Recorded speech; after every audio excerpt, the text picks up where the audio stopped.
In 1889, a Neapolitan pizzaiolo named Raffaele Esposito did something that would change the world, though nobody knew it at the time. He had been summoned to the royal palace.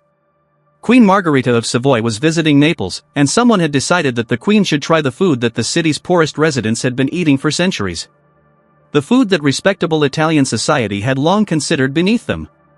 The food that foreign visitors described as disgusting, unsanitary, and fit only for street animals. Esposito made 3 pizzas. The queen hated the first 2.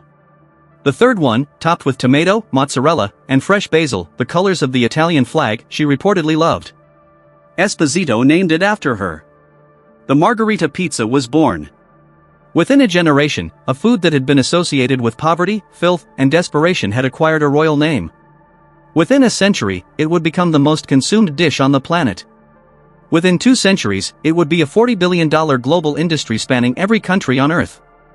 Not bad for something that started as flatbread in desperation. But the story of pizza does not begin in Naples.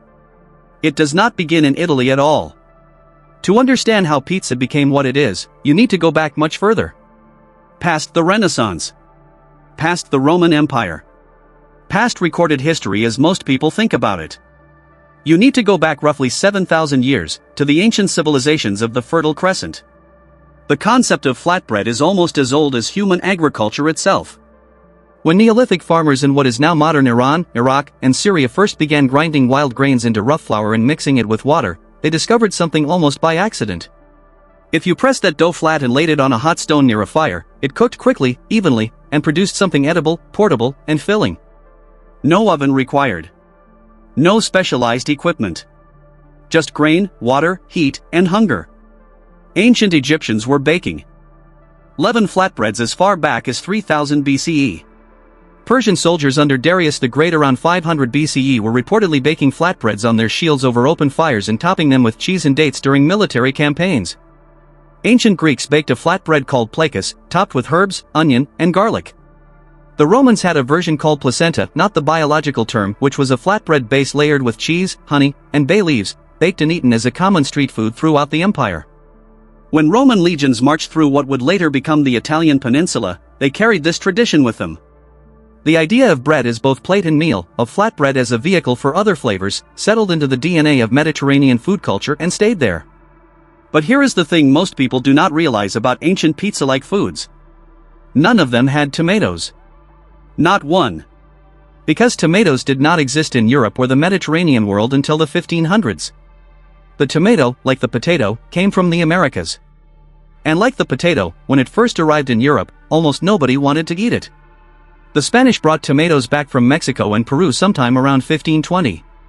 European botanists looked at the plant, identified it correctly as a member of the nightshade family, and promptly warned everyone that it was probably poisonous. The wealthy classes of Europe avoided it entirely. In England, the tomato was grown as an ornamental plant in gardens, admired for its small yellow flowers, and never eaten. For nearly 200 years, the tomato sat in this limbo across most of Europe. But not in Naples.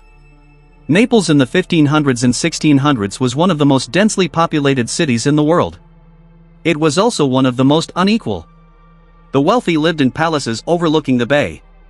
The poor, known as the Lazzaroni, lived in crushing overcrowded conditions in the city's narrow streets and alleyways. They needed food that was cheap, fast, filling, and required no dishes, no table, no cutlery, and no time. Street vendors called pizzaioli had been selling flatbread in Naples for generations. And somewhere in the early 1700s, Neapolitan street cooks began adding tomatoes. Not because it was fashionable. Not because anyone told them to. Because tomatoes were cheap, abundant, and grew easily in the volcanic soil around Naples. Because they tasted good on bread.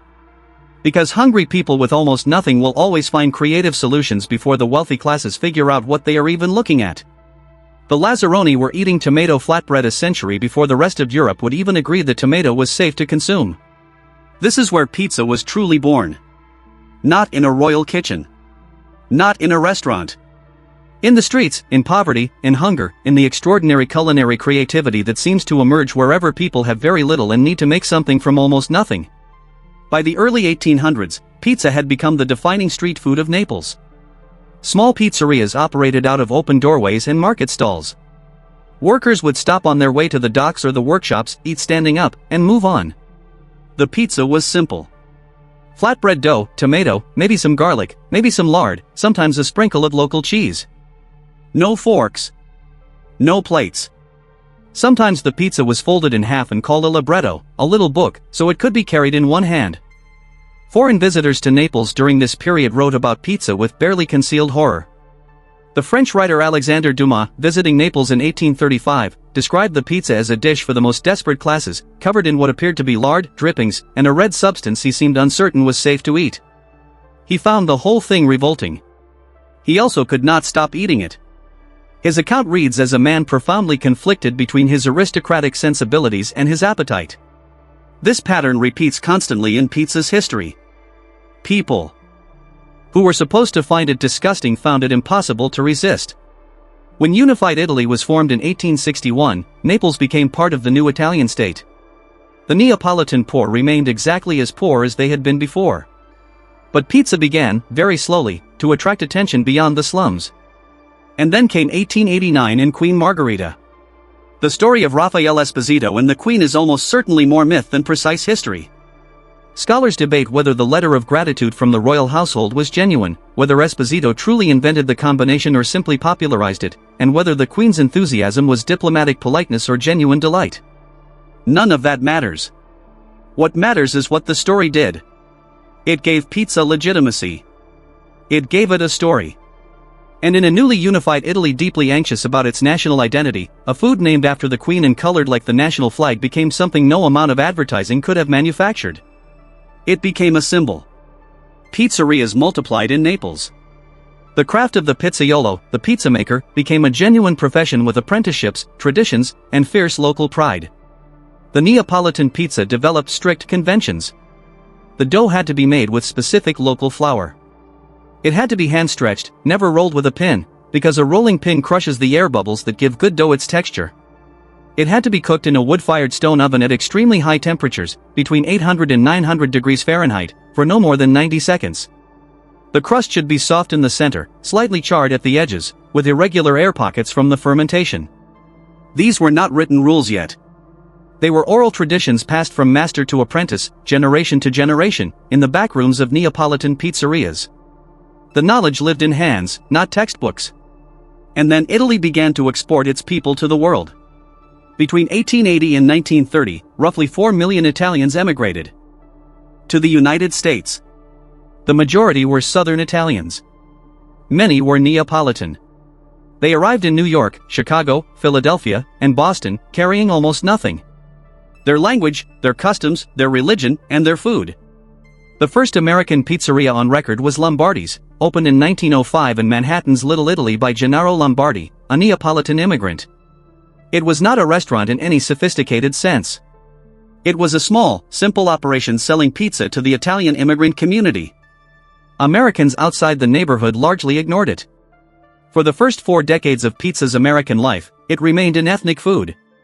Consumed by Italian immigrants, in Italian neighborhoods, invisible to mainstream America. Then the Second World War happened. American soldiers deployed to Italy encountered pizza on a massive scale. Specifically, they encountered Neapolitan pizza in the rubble and chaos of a country that had been devastated but still somehow had hot wood-fired ovens and men who knew how to use them. Soldiers who had never tasted anything like it wrote home about it. They came back to the United States in 1945 and 1946 looking for it. Veterans spread across the country carrying the memory of that food. The timing was perfect. Post-war America was prosperous, mobile, and hungry for new experiences. Returning veterans settled in suburbs, started families, and went looking for the taste of something they had eaten in a foreign country during the most extraordinary period of their lives. The pizzeria followed them. By the 1950s, pizza had begun breaking out of Italian-American neighborhoods into the American mainstream. Dean Martin sang "That's Amore" in 1953 and name-dropped the moon looking like a big pizza pie. It became a hit. Pizza became romantic, Italian, aspirational rather than ethnic and poor. The transformation accelerated with technology. In 1958, Frank and Dan Carney opened the first Pizza Hut in Wichita, Kansas, with $600 borrowed from their mother. The idea was simple. Take pizza, standardize it, make it consistent and fast, and bring it to places where no Italian immigrant had ever opened a restaurant. By 1972, Pizza Hut had 1,000 locations. By 1977, it was the largest pizza chain in the world. Domino's followed. Little Caesars followed. The frozen pizza industry emerged, allowing people to buy pizza in a supermarket and cook it at home. The delivery model was perfected. Tom Monahan of Domino's built an empire almost entirely on the promise that a hot pizza could arrive at your door within 30 minutes. But here is what the corporate expansion of pizza also did, which nobody fully anticipated. It created millions of Americans who grew up eating pizza regularly from childhood. It embedded pizza into birthday parties, school lunches, Friday nights, sports events, and late-night hunger. It made pizza the default answer to the question of what do you want to eat for an entire generation. Pizza did not just become popular. It became emotional. It became the food associated with celebration, with comfort, with the specific happiness of being young and hungry and surrounded by people you like. That emotional association is worth more than any advertising budget. Meanwhile, back in Italy, something interesting was happening. As pizza went global, Italians grew alarmed. What was being sold under the name pizza in America, Germany, Japan, and Australia bore very little resemblance to what a Neapolitan understood pizza to be.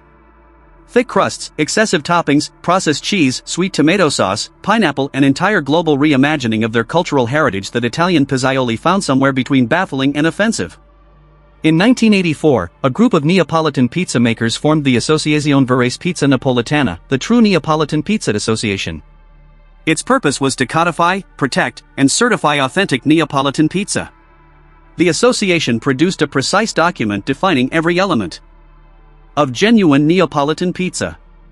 The flour type, the water temperature, the yeast quantity, the fermentation time, the hand-stretching technique, the specific San Marzano tomatoes grown in volcanic soil near Mount Vesuvius, the fior di latte or buffalo mozzarella, the wood-fired oven, the 90-second cooking time. In 2009, the European Union granted Neapolitan pizza traditional specialty guaranteed status.